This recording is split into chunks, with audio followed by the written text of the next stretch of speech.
Namibia lies in southwest Africa. The Namib Desert stretches for almost 2,000 kilometers along the coast. To the north, the desert is crisscrossed by several dry river valleys. One of them is the Huanib Valley. It runs through the desert for several hundred kilometers and ends in the sea.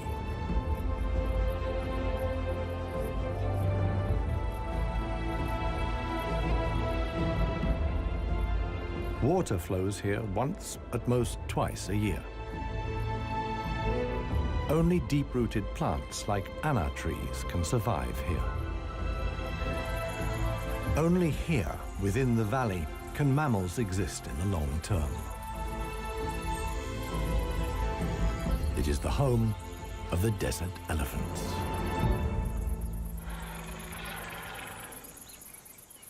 In contrast to their other African relatives, desert elephants live in particularly small family groups.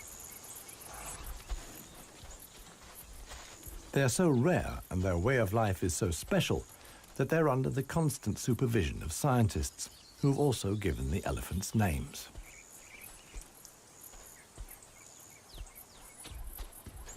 The head of this family is alpha cow Clarissa. The animals don't leave her side for a moment. Only Clarissa knows how to survive in this extreme environment. The shoots of the anna tree are now ripe.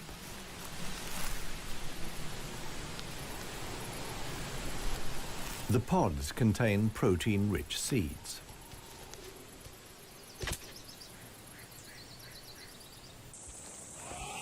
Clarissa has known every one of these trees since her childhood.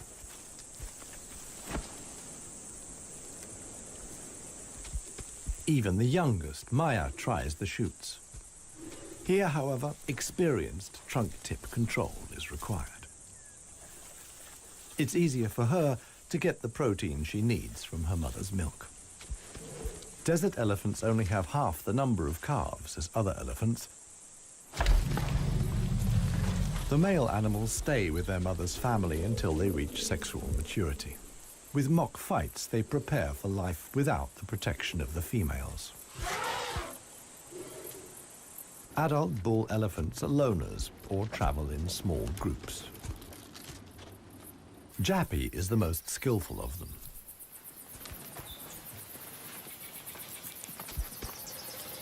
His younger brother watches enviously as Jappy brings down apparently unreachable branches from the tree.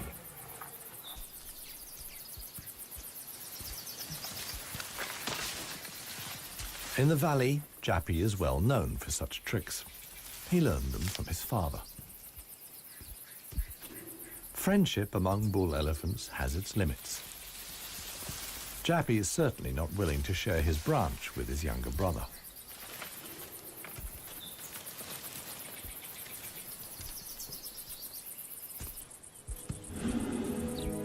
Their father, One Tusk, is now nearly 60 years old.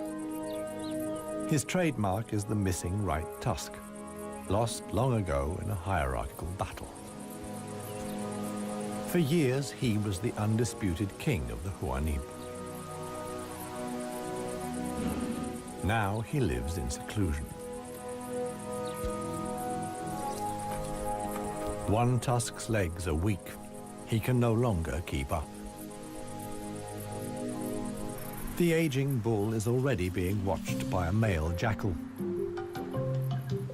which lives in the Huanib Valley with its partner. Jackals mostly hunt smaller animals, but they wouldn't turn their noses up at a dead elephant.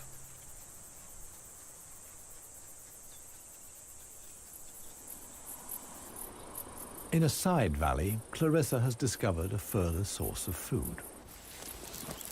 There's a wide selection of bushes, grasses, and herbs.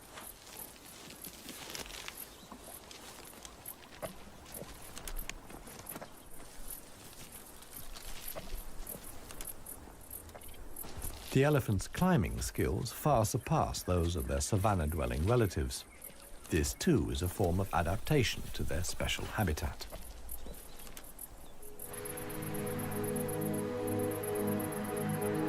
Old One Tusk has at last reached one of the anna trees in the Huanib Valley. But Clarissa and co. haven't left very much for him to eat. He desperately searches for something edible in the remnants. In vain.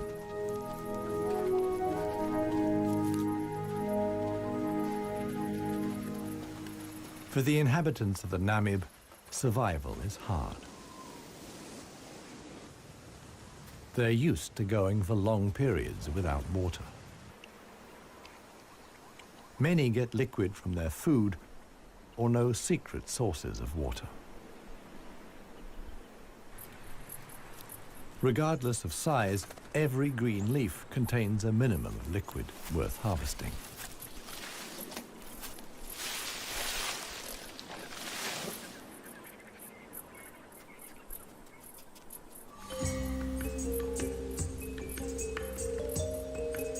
Outside the dry river valleys, there is scarcely any vegetation. Here, only extreme specialists survive. The Namib desert beetle is no bigger than a fingernail. As all animals, it depends on water for survival and has developed a special strategy.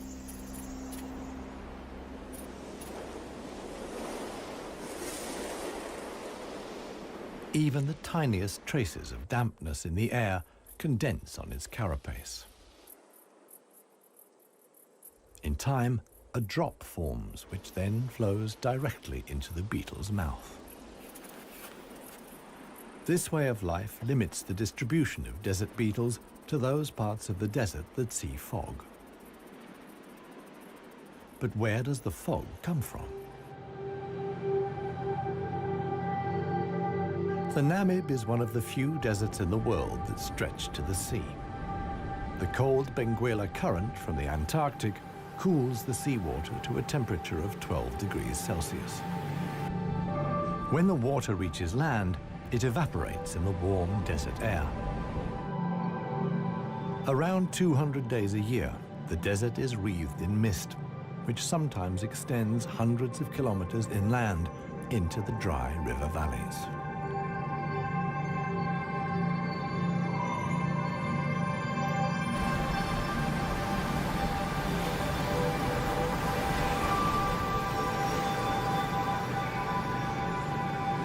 The Benguela current doesn't only bring fog, it's also rich in fish. The animals that benefit most are the brown fur seals.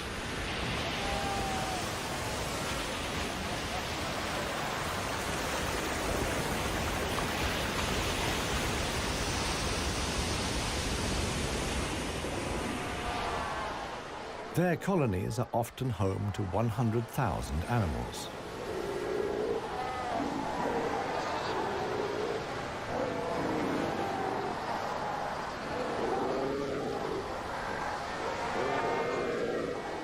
Right now, there's good reason for so many seals to congregate here.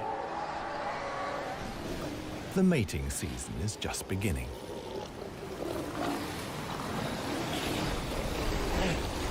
Everywhere, bulls are fighting for the right to mate.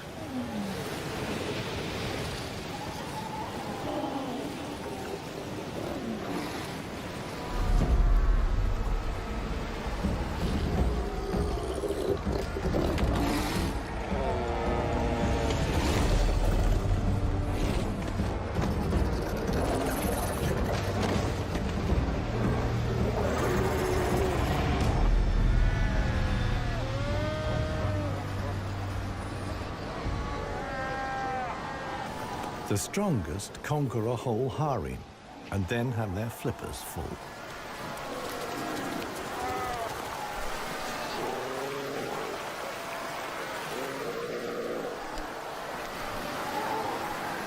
After mating, the males disappear into the sea.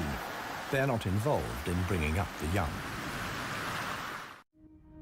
The fog sometimes penetrates as far as the Huanib Valley.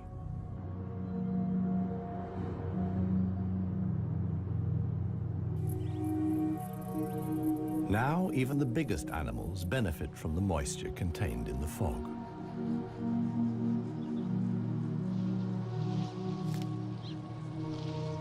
Jappy and his brother can take on a lot of liquid from the drops of dew on the plants they eat. This allows the elephants to go without water for up to 4 days at a time. The pair are still on the move together. This will soon change.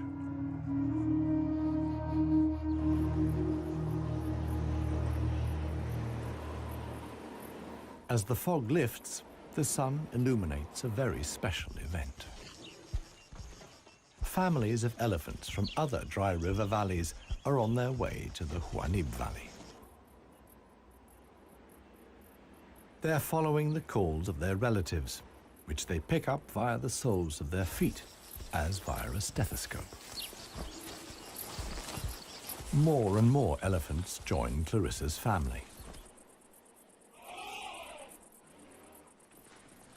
Some of the animals haven't seen each other for years and exchange affectionate greetings. Jappy and his brother are also aware of the arrival of the females. When it comes to attracting a cow, in a flash, companions become rivals. Once upon a time, one tusk was also aroused by all the excitement. Today, it no longer has any significance for him. He wouldn't be able to deal with confrontations with other bulls.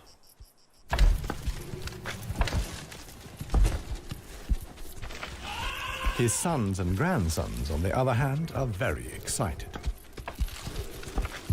For them, it's important to make the most of the female's willingness to mate and prevent others from taking advantage. In the end, however, Jappy only manages to achieve his goal by means of a trick. He abducts the alpha cow, Clarissa.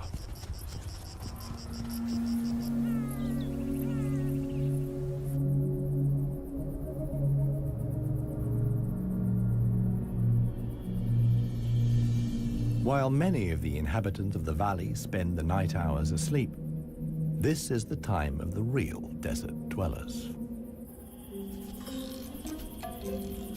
The Namib sand gecko is only active at night. In the darkness, the little predator looks for crickets and spiders.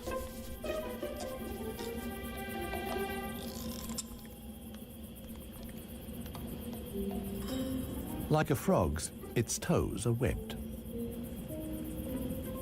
This enables the lizard to seemingly fly across the dunes without sinking into the sand.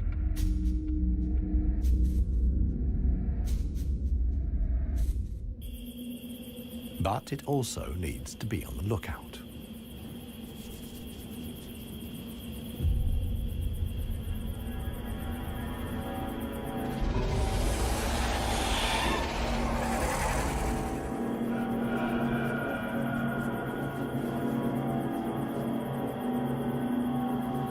A sidewinding adder. Similar to desert elephants, beetles, and geckos, the snake has a hard life in the Namib.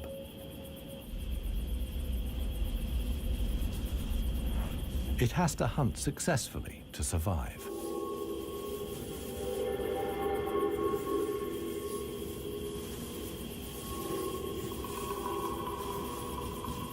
Once it finds a good spot for an ambush, it goes to ground.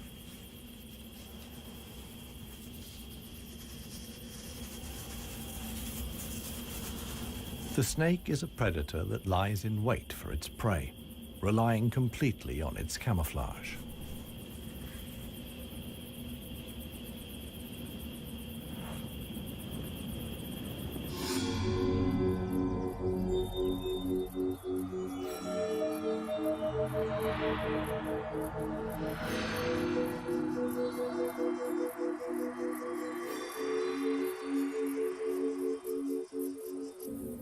For the sensitive gecko, it's time to go.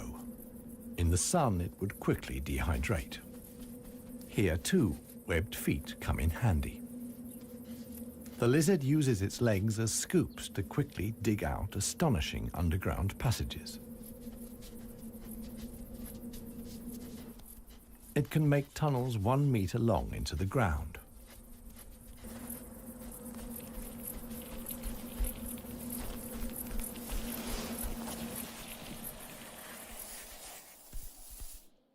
Here, it's safe. Up at ground level, another gecko isn't in quite such a hurry. With good reason. The fog is coming.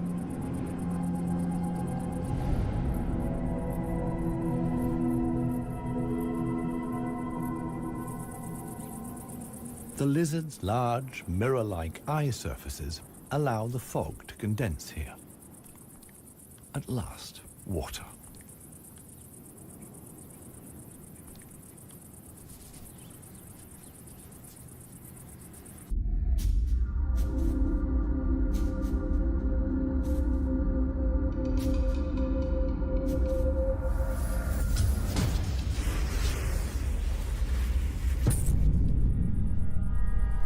The waiting paid off.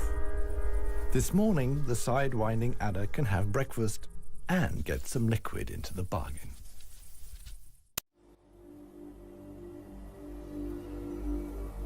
The Namibian winter is coming to an end, and with it, the mild climate brought by the fog. Relentless heat descends on the Huanib Valley. 40 degrees Celsius in the shade. This is approaching the limit for even Clarissa's family.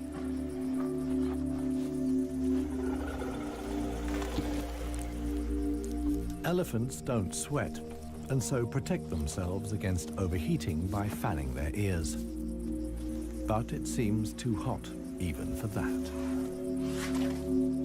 The heat is hard to bear for all the animals, but for the youngest, the sun can be lethal. Maya is really suffering.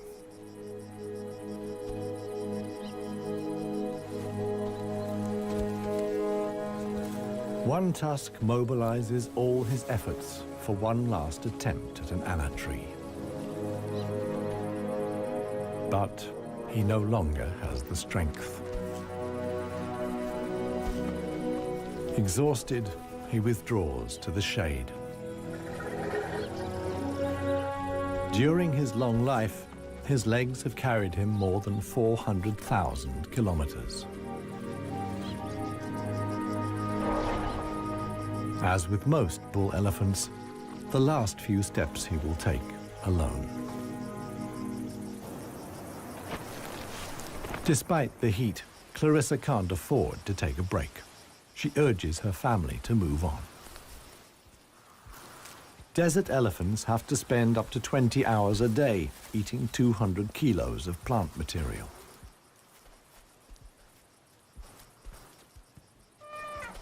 As tiring as that may be, Clarissa's family have no choice. One young bull is already so exhausted that he sleeps through the signal to move off. He only wakes up when the other elephants are already out of sight.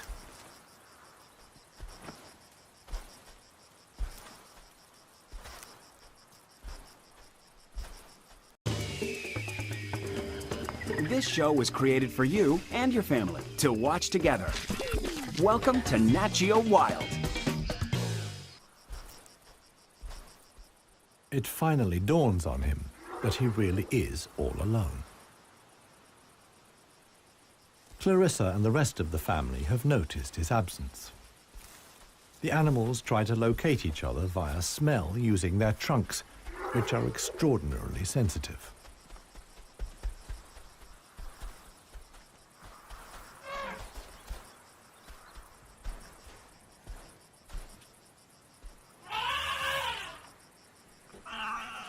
In the end, it's Maya who gives the decisive call. Now the straggler knows which way to go.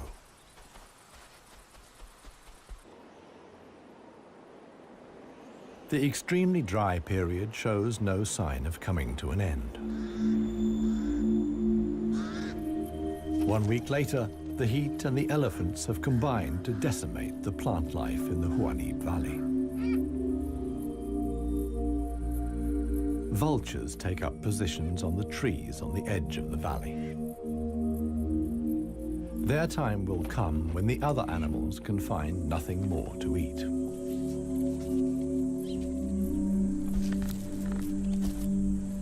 For Clarissa's family, a dead tree now becomes the sole source of food. In the desert, a tree of this size takes years to break down. And it's the elephants that turn it into food again for the other animals. They themselves only use 60% of what they eat. The rest they excrete undigested. In this way, they distribute seeds, like those of the anna tree. Some animals, like the helmeted guinea fowl, take the majority of their food from what the elephants deposit. In times of scarcity, even the Huanim Valley baboons look for something edible in the elephant's dung.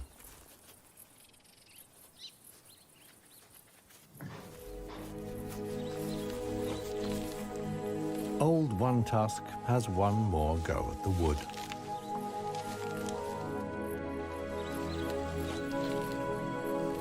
But elephant molars only grow back 6 times. One Tusk's teeth are worn out, and his attempt to eat wood the way he used to is doomed to failure. In other parts of Africa, older elephants seek out swamps where they can live for a while longer on softer leaves. Here, there is no such possibility.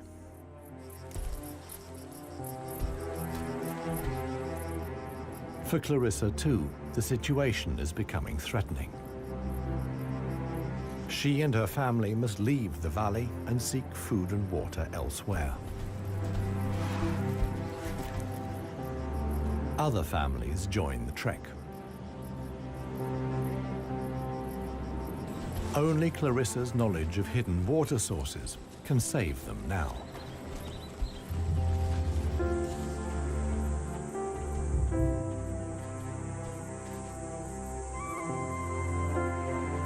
Scarcely any animals are left in the valley. Even the jackals are leaving. In their search for food, they will move along the Huanim Valley until they reach the coast. Only One Tusk is too old and too tired for the trek. The one thing that could save him now is rain that would let soft grass grow. With this slim hope, he remains behind.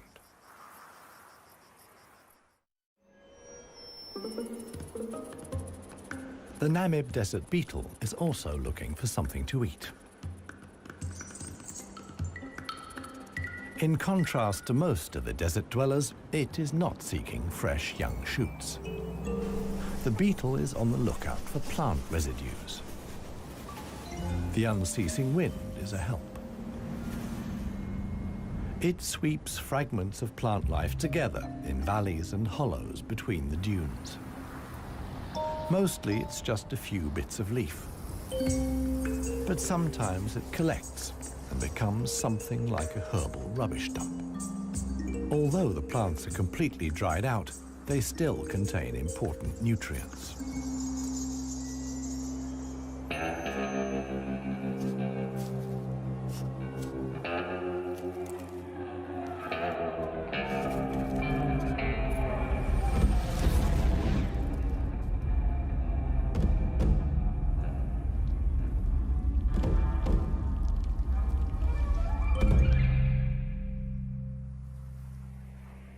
The Namakwa chameleon is one of the most dangerous hunters in the Namib desert. For desert beetles, at any rate. But the beetles don't usually make it quite so easy.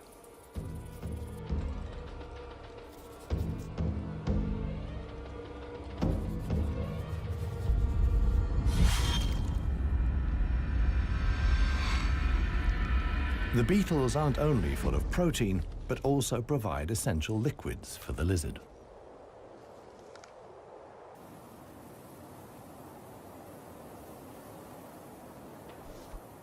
Namaqua chameleons are the biggest reptiles the Namib can support. In contrast to the mammals, they can't undertake long migrations to look for food and water. Similar to the Huanib, a river once flowed here. Along its banks, animals like chameleons penetrated deep into the desert. Hundreds of years ago, the dunes slowly invaded the riverbed and cut off the water supply. This process was so slow, however, that the animals had time to adapt to the new conditions.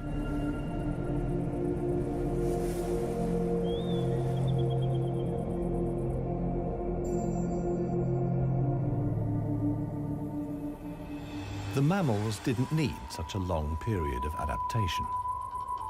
Their ability to migrate over long distances enabled them to conquer the desert much more quickly. The pair of jackals will soon reach the coast.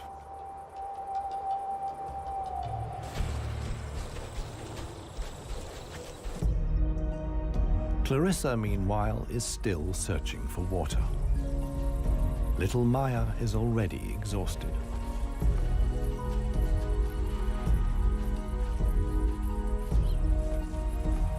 The group has to keep stopping. The animals are reaching the limits of their strength. Clarissa can produce less and less milk for her daughter. Suddenly, a commotion as Maya sinks to her knees.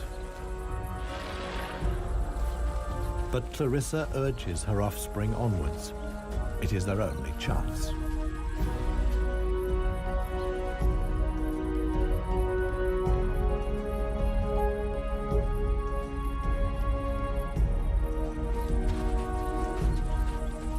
As dusk falls, they finally arrive.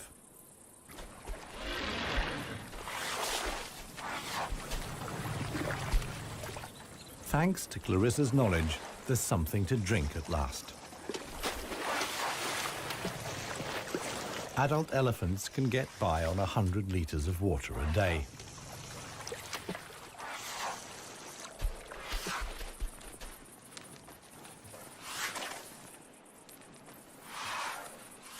The subsequent dust bath serves to protect the elephant's skin from the relentless sun.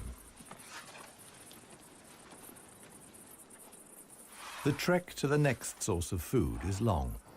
The following morning, Clarissa will move on.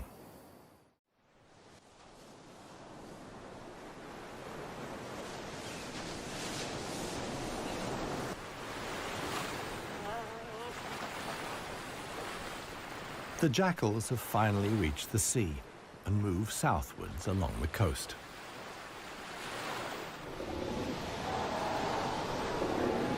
The new generation of brown fur seals is just arriving. Many of the mother animals are heavily pregnant. This young mother hasn't long to go.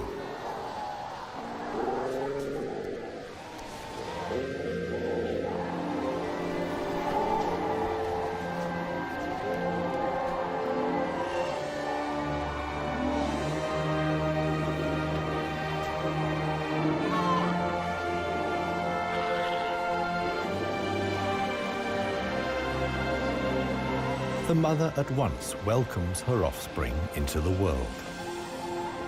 Each voice and scent is as unique as a fingerprint. The ritual creates an unbreakable bond between mother and pup.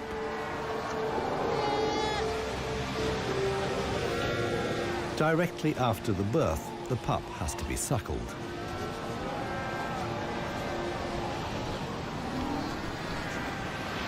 The newborn is a little clumsy.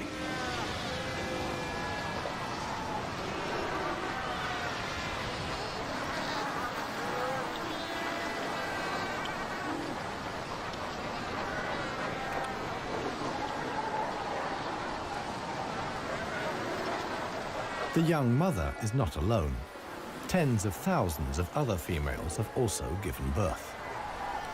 Space is at a premium in the colony, a risky situation for the babies.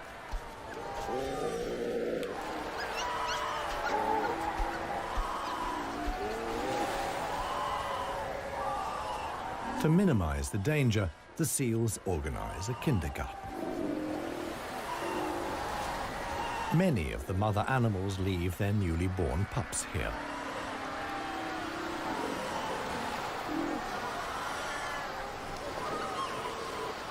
The nursery not only offers the young pups protection, but also makes it easier to find them later.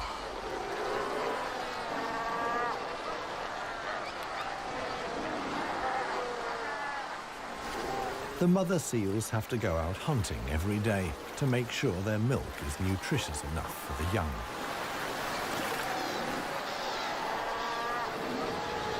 But when choosing the location of the kindergarten, they forgot about the tide.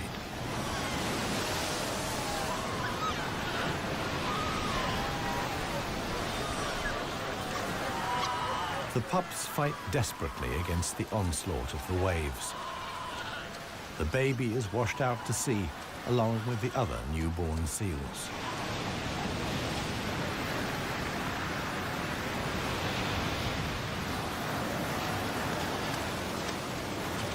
Seal pups can swim, but they don't have the protective layer of fat of adult animals. The pup fights for survival. Another is slowly but surely losing the battle. Within a few minutes, the pups are so exhausted that they can no longer keep their heads above water and drown.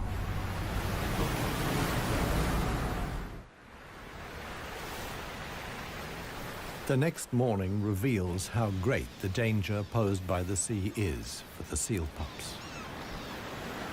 The shore is full of little corpses, washed up by the tide.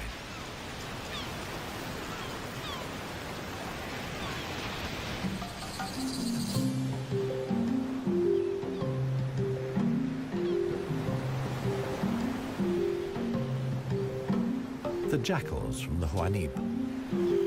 The pair have traveled hundreds of kilometers from the arid valley.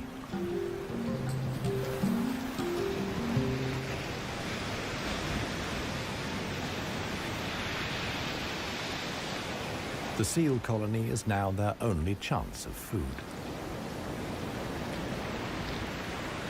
Jackals aren't choosy. For them, eating carrion is nothing unusual.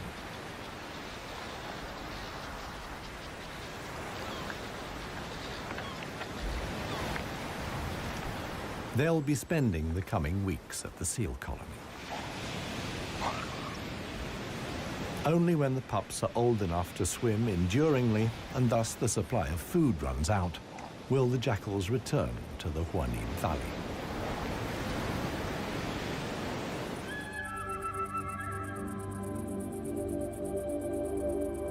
It's not only the jackals that undertake such long treks.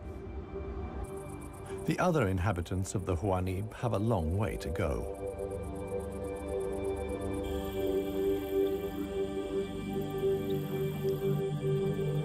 An oasis hidden deep in the desert.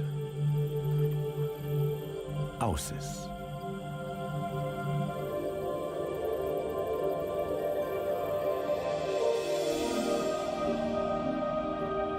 It lies like an emerald in the middle of the desert.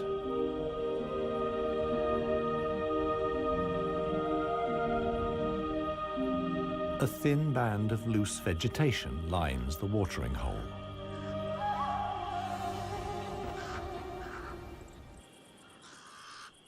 The pied crows are getting worked up about something. Visitors. Big visitors. The legendary desert lions. Desert lions are so unbelievably rare that scientists have fitted them with transmitter collars so that the big cats can be monitored and protected. Two females have taken up positions in the undergrowth with their young.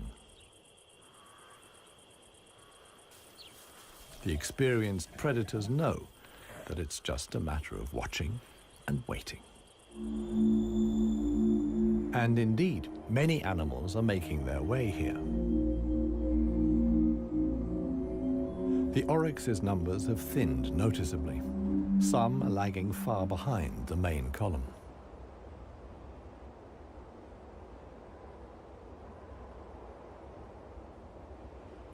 After more than 10 days' trek, the first animals finally reach the source.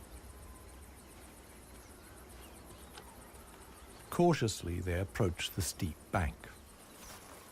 They're in danger of sinking into the soft ground.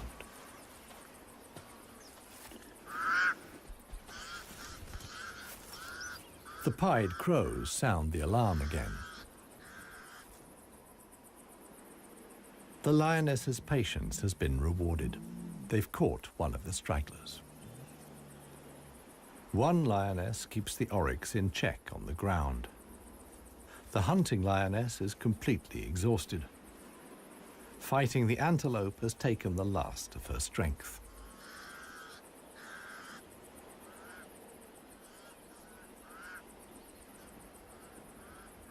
She drags herself back to the bushes to get her cubs.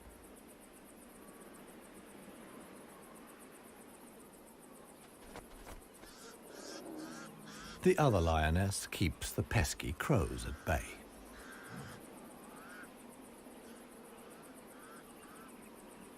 Luckily for the huntress, the cubs quickly grasp the situation. They can hardly wait to get their teeth into some fresh food. All the animals here are fighting for survival. The lionesses won this round. They've enough food now to last the coming weeks.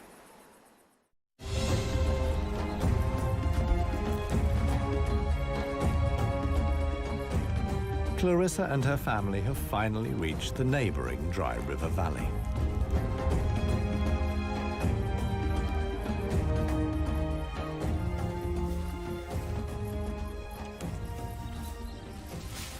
The experienced cow knew instinctively that in times of drought, there was some precious greenery here to feed on.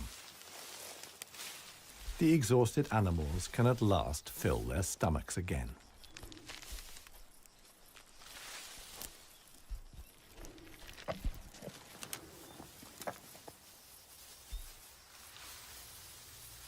And this is how a happy, full-up baby elephant looks.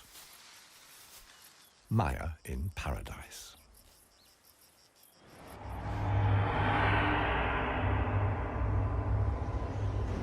A strong wind blows in from the coast, and sandstorms form in the hinterland.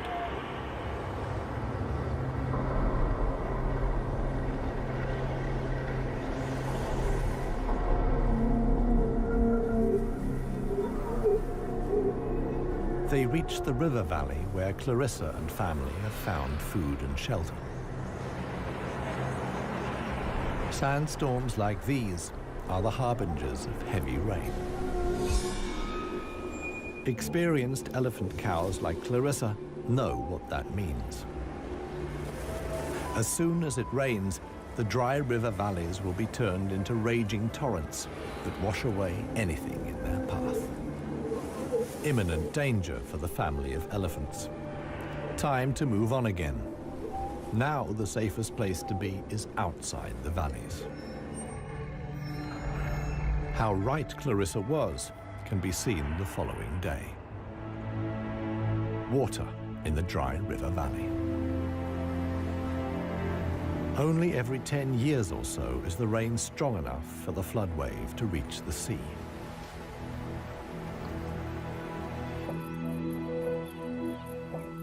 Just a few days later, the first green shoots begin the transformation of the dry river valleys.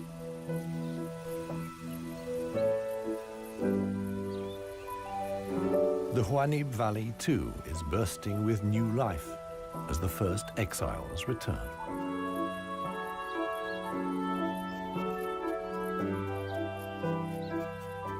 For one animal, however, the rain came too late. Old One Tusk succumbed to hunger before the first drops fell. The jackals find his body on the edge of the valley.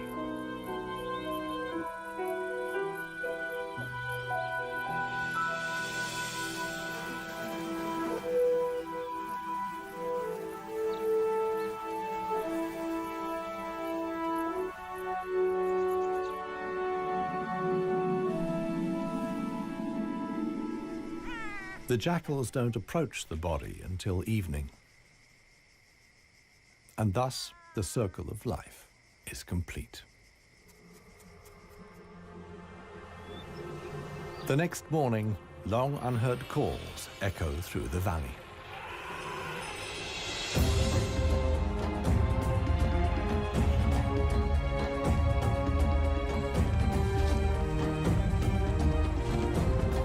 Clarissa is back. Her family survived the floods unscathed. Maya, too, is thriving. At last, the newly greened Huanib Valley comes into view.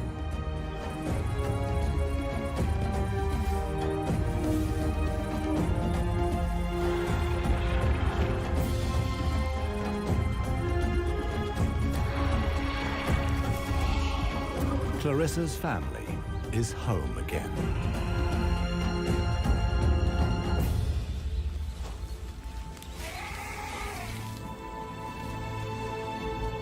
Jappy will pass on the genes of his father, One Tusk, and with them, his strength and intelligence. Clarissa is pregnant with his baby. The alpha cow will induct each new generation into the secrets of the desert elephants. This is essential for their survival. The Huanib River Valley is probably the last real wilderness in Namibia, one in which only the cleverest, most intelligent of the animal world can survive. A life of extremes in the home of the desert elephants.